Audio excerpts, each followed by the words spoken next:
ফ্রান্সে messaging app টেলিগ্রামের CEO Pavel দ্রুভ আটকের পর আলোচনায় তার বান্ধবী জুলি ভাভিলোভা। ধারণা করা হচ্ছে স্বর্ণকেশী ওই তরুণীর কারণে ফেসে গেছেন ধ্রুব। বান্ধবীর সামাজিক যোগাযোগ মাধ্যমের পোস্ট পর্যবেক্ষণ করেই তার গতিবিধি সম্পর্কে তথ্য পেয়েছে গোয়েন্দারা। ফ্রান্সের লা বুজি বিমানবন্দরে তার সাথে গ্রেফতার হন বান্ধবীও।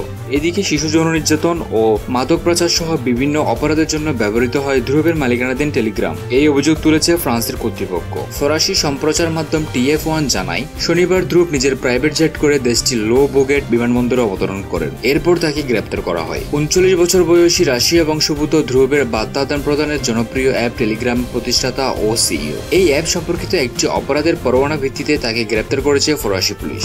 রাশিয়ার সংবাদ সংস্থা তাস জানায়, পরিস্থিতি সুস্পষ্ট করতে ফ্রান্সের রুশ দূতাবাস এখনই পদক্ষেপ নিচ্ছে। তারা প্রাথমিকভাবে পরিস্থিতি বুঝতে চেষ্টা করছে।